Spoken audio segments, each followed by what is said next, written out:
재앙 즉 친히 그들에게 행하리라고 말씀하신 그 재앙에서 뜻을 돌이키사 그것을 행하지 아니하시니라. Thank you guys. 감사합니다.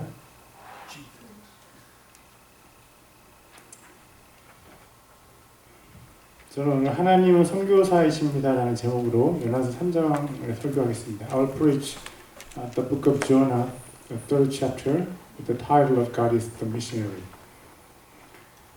선교는 무엇입니까? 선교는 우리가 예수님의 복음을 죽은 영혼들에게 선포하여 그들을 살리는 것입니다. 선교와 전도의 차이는 무엇입니까? 전도는 동일 문화권의 사람에게 복음을 전하는 것이고 선교는 타 문화권의 사람들에게 복음을 전하는 것입니다. 미국에 있는 한국 사람이 미국에 있는 한국 사람에게 복음을 전하면 그것은 전도입니다. 미국에 있는 한국 사람이 미국에 있는 멕시코 사람에게 복음을 전하면 그것은 선교입니다. 선교는 선교사만 하는 것이 아닙니다. 선교는 모든 믿는 사람이 해야 하는 것입니다.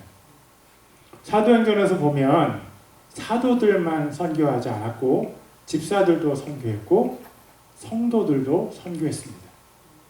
우리 교회를 포함해서 요즘의 교회들은 선교사에게 정기적으로 재정을 지원하는 것을 통해서 간접적으로 선교를 합니다. 그러나 예수님께서 원하시는 선교는 선교사에게 돈도 보내고 우리도 우리 주위의 사람들에게 예수님의 피 묻은 복음을 전하는 것입니다. 저는 선교사로 중국에서 탈북자와 조선족을 섬겼습니다. 또 베트남에서 베트남 사람들을 섬겼습니다.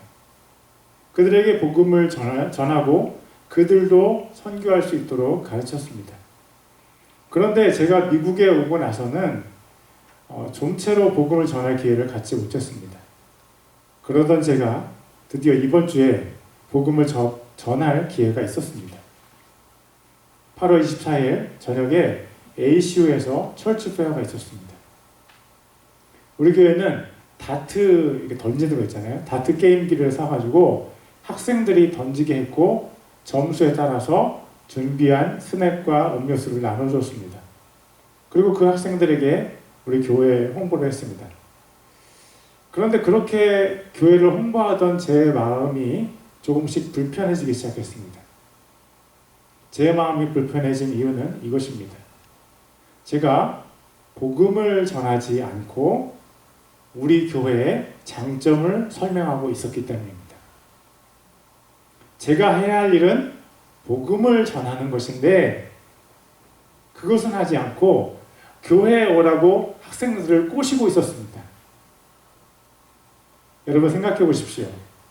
다리도 짧고 얼굴은 누르스름하고 키도 작은 50대 동양인 아저씨가 미국 대학교의 신입생들을 어떤 것으로 꼬실 수 있겠습니까?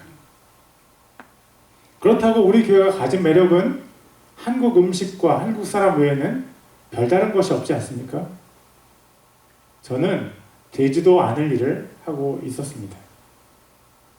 그래도 제가 그 일에 열심을 내려고 했는데 저의 어눌한 영어를 들은 신입생들의 표정은 그리 밝아 보이지 않았습니다.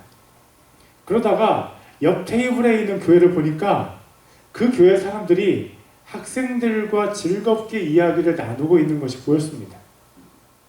우리와 너무 비교되어서 보였습니다. 찌는 듯한 더위 속에서 우리 교회 물건을 옮겨서 설치하고 다른 신입생들과 열심히 대화를 나누고 있는 우리 교회의 대학생들이 너무나도 고마웠습니다. 학생들이 한국에서 미국으로 돌아온 지 하루밖에 지나지 않아서 시차로 힘들 때였고 교회에 맡겨둔 짐을 옮겨가서 정리하는 것도 많은 때였습니다. 저는 우리 학생들이 너무나 자랑스러웠습니다. 그렇지만 우리에게 뭔가가 빠져 있었습니다. 그때 성령님께서 제 마음에 떠올려 주신 단어가 있었습니다. 그것은 바로 예수님이었습니다. 우리의 열심과 희생에 빠져 있는 한 가지는 바로 예수님이었습니다. 그러자 우리가 해야 할 일이 무엇인지 저는 분명히 알게 되었습니다. 그때부터 학생들에게 복음을 전하기 시작했습니다. 너 예수님 믿니? 너 오늘 죽어도 천국에 갈 수 있니? 그렇게 복음을 전하던 중에 한 남학생을 만났습니다. 그는 지난 8년간 하나님께서 자신의 마음을 두드리셨다고 말했습니다. 제가 복음을 전했을 때 그는 예수님을 자신의 구주와 하나님으로 영접했습니다. 아멘. 저는 너무 기뻤고 드디어 ACU 철치 페어에 참석하는 참 의미를 알게 되었습니다. 아멘. 앞으로 우리 교회가 외부 행사에 참여한다면 그 목적은 예수님을 전하는 것이 될 것입니다. 영이 죽어있는 사람들에게 예수님을 전해서 그 사람들이 영적인 생명을 얻게 하는 것, 영원한 형벌 속에 살 수밖에 없는 사람들이 예수님을 믿어서 영원한 생명을 얻게 하는 것, 빛이 없는 인생을 사는 사람들에게 예수님을 전해서 빛 가운데 걸어가게 하는 것이 우리 교회의 목적입니다. 여러분에게 한 가지 질문이 있습니다. 제가 복음을 전하는 것은 누가 원하는 것입니까? 제가 간절히 원해서 복음을 전하기 시작한 것입니까? 아니면 하나님께서 간절히 원하셔서 제가 복음을 전한 것입니까? 저는 ACU 철치 페어를 위해서 달라스에까지 가서 간식을 준비하고 다른 것들도 준비했습니다. 그러나 철치 페어가 시작한 이후에도 제 마음에는 예수님을 전해야 되겠다는 마음이 아예 없었습니다. 제 마음에 예수님을 전하겠다는 생각을 집어넣어 주신 분은 바로 성령 하나님이십니다. 아멘. 철치 페어에 참여하는 의미를 몰라서 우왕좌왕하던 제게 철치 페어의 참 목적을 알려주신 분이 바로 하나님이십니다. 아멘. 여러분, 선교는 누가 합니까? 선교는 선교사가 하는 건가요? 선교사도 일부 선교에 참여합니다. 그러나 선교는요, 하나님께서 하시는 것입니다. 아멘. 요나 선지자는 구약 성경에서 처음 만나는 해외 선교사입니다. 그는 인류 최초의 해외 선교사입니다. 그런데 그에게서 우리가 발견하는 특징 중 하나는 선교사가 선교 대상자들을 싫어하고 미워하고 심지어 선교 대상자들이 모두 죽기를 바랬다는 것입니다. 선교 대상자를 미워한 선교사가 바로 요나입니다. 요나 같은 선교사가 또 한 사람이 있는데 그것은 바로 저입니다. 저는 탈북자에게 복음을 전하기 위해서 사모와 함께 중국에 갔습니다. 그런데 제가 선교사로 있던 2년 동안에 제가 가장 미워하는 사람들이 바로 탈북자들이었고, 두 번째로 미워하는 사람들이 조선족들이었고, 세 번째로 미워하는 사람들이 중국 사람들이었습니다. 제게는 나름의 이유가 있었지만 선교 대상자들을 미워한 저 자신을 보면서 너무 자책이 되었습니다. 요나 선지자는 니느웨에 가라는 하나님의 부르심을 거부하고 다시스로 가려고 했습니다. 선교 대상자인 니느웨 사람들을 미워한 그는 선교사 자격이 없는 것 같습니다. 여기서 우리가 확인할 수 있는 것은 누가 진짜 선교사냐는 것입니다. 진짜 선교사는요, 요나가 아니라 하나님이십니다. 요나가 니느웨를 사랑하는 것이 아니라 하나님께서 니느웨를 사랑하셨습니다. 서장호 목사가 여러분을 사랑하는 것이 아니라 하나님께서 여러분을 사랑하실 것입니다. 요나는 선교사로서 자신의 개인적인 삶을 희생했습니다. 그러나 선교사이신 하나님께서는 니느웨를 사랑하셔서 자기 아들을 십자가에서 희생하셨습니다. 하나님께서 우리를 사랑하셔서 우리의 죄를 예수님께 뒤집어 씌우셨고 우리의 정죄를 예수님께서 당하시게 했습니다. 선교사이신 하나님 예수님께서 우리 대신 정죄를 받으심으로 우리를 사랑해 주셨습니다. 예수님께서 우리를 영원한 멸망에서 구해 주셨습니다. 요나서 3장 1절과 2절입니다. 주의 말씀이 두 번째 요나에게 임하니라 이르시되 일어나 저 큰 도시 니느웨로 가라. 가서 내가 네게 명한 바 그 선포할 것을 그곳에 선포하라 하시매.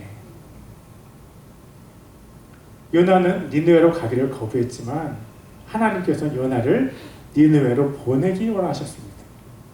요나가 끈질기게 거부했지만 하나님은 요나에게 두 번째 말씀하셨습니다. 하나님께서 두 번째 말씀하셨다는 것은 하나님께서 니느웨를 끝까지 포기하지 않으셨다는 것이고 또 요나도 포기하지 않으셨다는 것입니다. 하나님은 잃어버린 영혼도 포기하지 않으셨고 고집센 선교사도 포기하지 않으셨습니다. 여러분, 하나님은 우리를 절대 포기하지 않으십니다. 하나님은 우리를 사랑하시되 끝까지 사랑하십니다. 하나님께서 끝까지 포기하지 않으신 선교사가 하나님께서 끝까지 포기하지 않으신 영혼들에게 하나님의 말씀을 선포합니다. 요나서 3장 3절과 4절입니다. 이에 요나가 주의 말씀대로 일어나 니느웨로 가니라. 이제 니느웨는 사흘 길을 다닐 만큼 심히 큰 도시더라. 비로소 요나가 그 도시로 들어가 하루 동안 다니며 외쳐 이르되 이제 40일이 지나면 니느웨가 무너지리라 하였더라. 하나님은 악한 민족이라고 해서 그들에게 경고도 없이 멸망시키는 분이 아닙니다. 하나님은 모든 민족과 모든 개인이 새 생명을 얻기를 원하십니다. 하나님은 우리 모두가 한 사람도 예외 없이 천국에서 영원한 복락을 누리기를 원하십니다. 하나님은 악한 니느웨 사람들 모두가 천국에서 함께 살기를 원하셨습니다. 그래서 하나님은 요나를 보내셔서 최후의 경고를 주신 것입니다. 40일 후에 니느웨는 망합니다. 그것을 최후의 경고라고 표현할 수 있다면 그 전에도 하나님께서 니느웨 백성들에게 경고를 하셨다는 말입니까? 맞습니다. 요나의 시대에 아수르의 왕은 아슈르단 3세였습니다. 그의 통치 기간에 여러 징조들과 재앙들이 집중적으로 일어났습니다. 먼저 니느웨에 개기 일식이 일어났습니다. 일식이란 달이 태양의 일부를 또는 전부를 가리는 것을 말하는데 개기 일식은요 달이 태양의 전부를 가릴 때 쓰는 말입니다. 태양신을 섬기는 아시리아의 수도 니느웨에서 일식이 일어나서 그들에게 큰 두려움을 주었습니다. 그들의 신인 태양이 달에 의해 가려진 것입니다. 니느웨에서 발견된 글을 보면 그들이 얼마나 일식을 두려워했는지 알 수 있습니다. 일식이 일어나면 왕이 죽을 것이고 내리는 비는 땅에 홍수를 낼 것이다. 기근이 있을 것이다. 또 다른 글에는 일식이 일어나면 신이 왕을 칠 것이며 불이 땅을 삼킬 것이다. 니느웨는요 일식뿐만 아니라 지진도 일어났고 2번의 엄청난 전염병이 있었다는 기록도 있습니다. 또 한때 거대한 제국이 이루어졌지만 그때는 군사력이 약화되어서 영토의 일부를 다른 나라에 빼앗기게 됩니다. 개기일식, 지진, 전염병, 영토를 빼앗기는 것이 한 시기에 집중적으로 일어났고 그것이 니느웨 사람들의 마음을 점점 약하게 만들었습니다. 참새 한 마리가 땅에 떨어지는 것도 하나님께서 허락하지 않으시면 일어나지 않습니다. 하나님께서 니느웨 사람들에게 회개를 경고하셨다고 볼 수 있습니다. 만약 그렇지 않았다면 그 강력한 나라의 수도에 있는 사람들이 그렇게 강력한 회개를 했을 수 없을 것입니다. 요나서 3장 5절에서 9절까지 제가 읽겠습니다. 이에 니느웨 백성이 하나님을 믿고 금식을 선포하며 그들 중에 가장 큰 자로부터 가장 작은 자에 이르기까지 굵은 베옷을 입었고 말이 니느웨 왕에게 이르매 그가 자기 왕좌에서 일어나 자기 몸에서 옷을 벗어 내려놓고는 굵은 베옷으로 몸을 덮고 재 속에 앉았더라. 또 그가 왕과 왕의 고관들의 칙령으로 니느웨 전역에 선포하고 널리 알리게 하며 이르되 사람이나 짐승이나 가축대나 양떼나 어떤 것도 맛보지 말지니라. 그들이 먹지도 말고 물을 마시지도 말며 사람과 짐승이 굵은 베옷을 입고 힘써 하나님께 부르짖으며 참으로 그들이 각각 자기의 길과 자기 손의 폭력에서 떠날지니라. 하나님께서 돌아서시고 뜻을 돌이키사 자신의 맹렬한 분노에서 떠나심으로 우리가 멸망하지 아니할는지 누가 알겠느냐 하니라.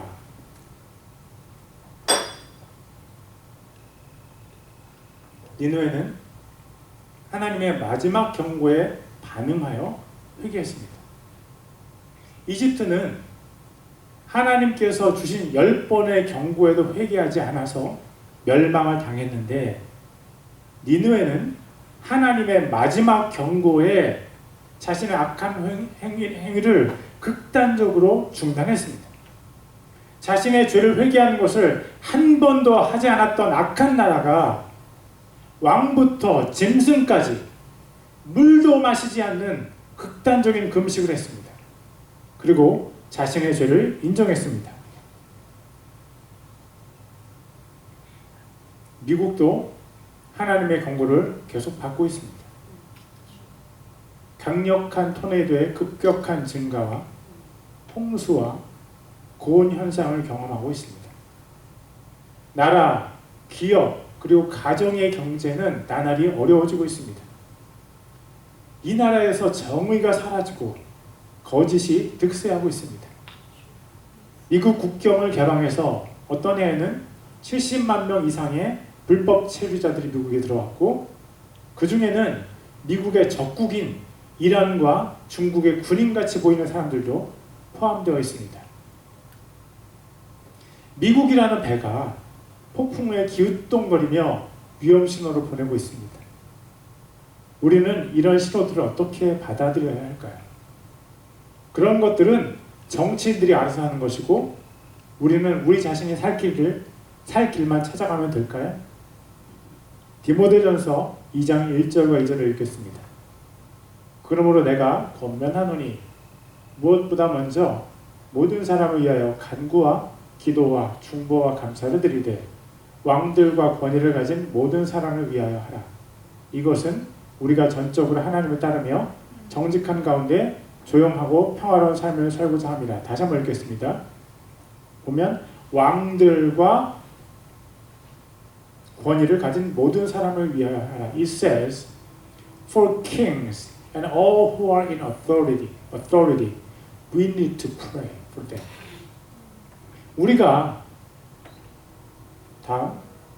우리가 바이든 대통령과 상원 의원들, 하원 의원들, 대법관들을 위해서 기도하지 않으면 그들의 결정에 의해서 우리 자신의 평화가 더 많이 깨어질 수 있습니다.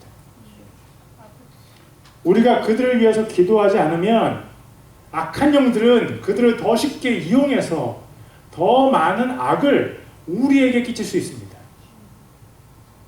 누가 미국이라는 배가 좌초되는 것을 막을 수 있습니까? 예수님만 하실 수 있습니다. 누가 미국의 소망입니까? 예수 그리스도십니다. 이 세상에서 누구를 믿을 수 있습니까? 우리는 예수님만 신뢰할 수 있습니다. 누가 역사의 주관자이십니까? 역사는 예수님께서 오시기 전 BC, 즉 Before Christ와 예수님께서 오신 이후인 AD, 즉 아노 도미니, 우리 주님의 시간에 그렇게 두 개로 나누어집니다. 인류 역사는 예수님께서 오실 때 끝이 납니다. 예수님께서 역사의 주관자이십니다. 누가 우리의 죄의 문제를 해결할 수 있습니까? 예수 그리스도만 우리의 죄를 깨끗하게 씻어주실 수 있습니다. 누가 사람의 공허함을 채울 수 있습니까? 방세의 저자 블레이즈 파스칼은 이렇게 썼습니다. 모든 사람의 마음에는 하나님께서 만드신 공백이 있는데 그 공백은 어떤 피조물로도 채울 수 없고 오직 예수님을 통해서 알려지신 창조주 하나님만이 채울 수 있습니다.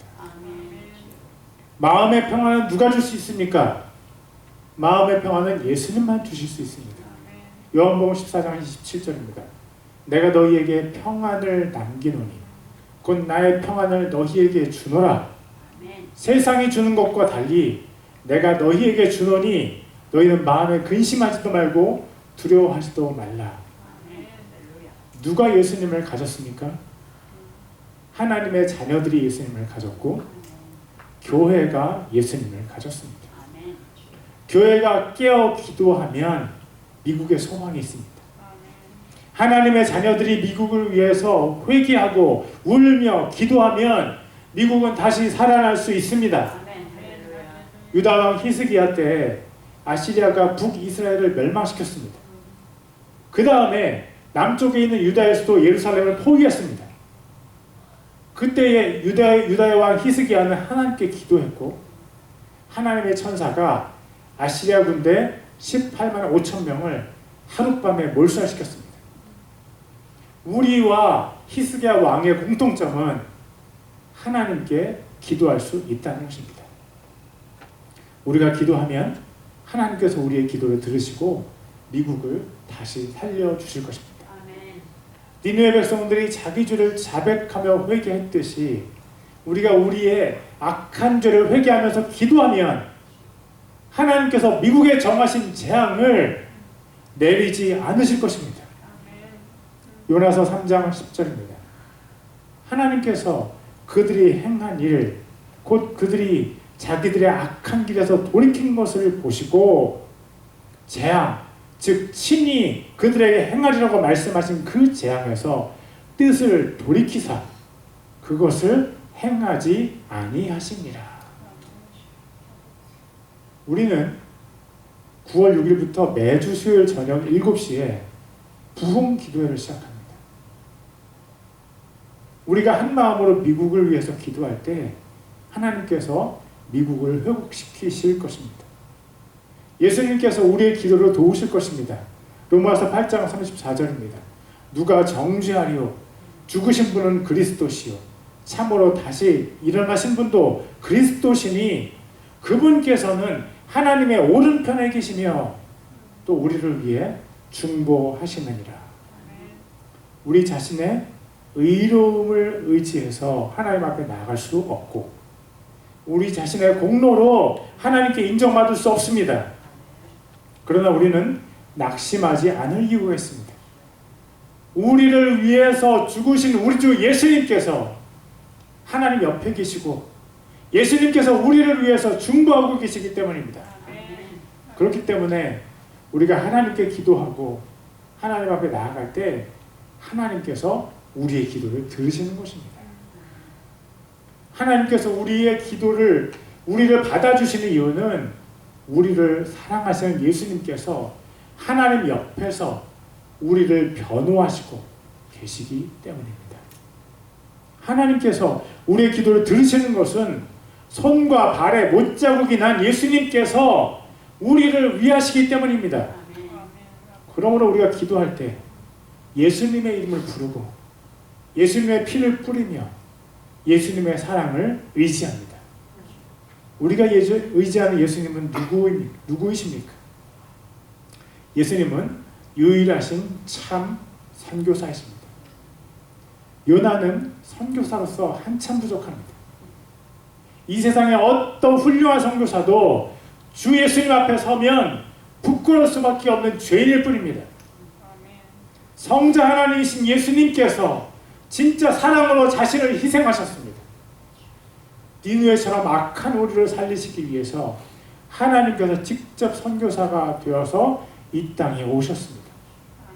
요나서 3장에서 우리가 발견할 수 있는 가장 놀라운 점 중 하나는요, 요나처럼 부족한 선교사의 선포를 듣고도 니느웨 같은 큰 성읍이 회개하고 하나님께서 재앙을 취소하셨다는 것입니다. 이 세상에서 훌륭한 선교사님들이 많이 계십니다. 그런데 그 중에는요, 저같이 부족한 선교사들도 있습니다. 그런데 저같이 부족한 선교사들도 열매를 경험한다는 것이 참으로 놀라운 일이고, 인격적이고 신앙도 훌륭하고 사람이 많은 선교사들에게 열매가 맺혀야 마땅한 것이 아닙니까? 왜 요나같이 사랑도 없는 선교사가 하루밖에 사역을 안 했는데도 12만 명이 넘는 사람들이 하나님의 자녀가 될 수 있습니까? 누구보다도 요나는요, 12만 명이 넘는 사람들이 하나님의 자녀가 된 이유는 요나 자신의 개인적인 영성이 아니라는 것을 요나가 제일 잘 알고 있습니다. 12만 명이 넘는 사람들이 일시에 회개하고 니느웨가 재앙을 면제받은 것은 유일하신 참 선교사이신 예수님께서 이루신 일입니다. 니느웨 사람들을 향한 예수님의 그 깊은 사랑이 요나를 강권하셨고 니느웨 사람들의 마음을 여신 것입니다. 그러므로 사역은 우리 자신을 의지해서 하는 것이 아니고 예수님을 의지하는 것입니다. 혹시 우리 마음에 사랑이 부족하더라도 괜찮습니다. 우리는 예수님의 사랑을 의지합니다. 우리 마음에 가시가 많더라도 괜찮습니다. 예수님께서 우리의 마음을 만져주셔서 때가 되면 가시 가운데 장미꽃을 피우실 것입니다. 우리가 게으르더라도 괜찮습니다. 예수님의 사랑이 우리 마음을 터치하시면 게으른 사람도 예수님의 사랑에 밀려서 움직이게 됩니다. 하나님께서 사랑하시는 여러분, 예수님을 바라보십시오. 그리고 앞으로 나아가십시오. 예수님의 이름을 찬송하십시오. 예수님께서 우리를 위해서 싸우실 것입니다. 우리를 사랑하시는 선교사 예수님께서 우리를 데리러 오실 날이 멀지 않았습니다. 그때까지 이 땅에서 우리가 예수님을 위해서 믿음으로 전진합시다. 우리가 함께 기도하겠습니다. 피아노를 반주해 주시면 감사하겠습니다. 우리가 기도할 때 먼저 미국과 세계를 위해서 기도할 수 있도록 우리가 기도하는 사람이 되도록 하나님의 도움을 간구하겠습니다. 하나님 우리에게 회개의 영, 기도의 영을 부어 주시옵소서. 우리가 주님께 합당한 기도를 드리도록 인도하여 주시옵소서. 주여 한번 부르고 함께 기도하겠습니다. 주여! 할렐루야. 하나님 아버지 주님을 찬양합니다. 하나님 아버지 우리에게 주님 기도의 영을 부어 주시옵소서. 아버지 회개의 영을 부어 주시옵소서. 하나님 주의 성령님께서 임하여 주시옵소서. 아버지 기도하지 못하는 저희의 영을 열어 주셔서 아버지 기도의 영을 부어 주셔서 하나님 우리가 기도하는 사람들에게 하여 주시옵소서. 하나님 아버지 우리 마음이 아니라 우리 영을 열어 주시옵소서. 하나님 주여 주의 성령께서 함께하여 주시옵소서. 아버지 성령의 능력이 우리 가운데 우리를 변화시켜 주시옵소서. 우리를 기도하는 사람을 만들어 주시고 하나님 우리를 정말 주님 앞에 나아가서 주님을 송축하며 주님의 그 크신 영광을 아버지 의지하는 자들에게 하여 주시고 기도로 이 나라를 깨우고 세계를 깨우며 하나님 앞에 나아갈 수 있는 사람들로 주님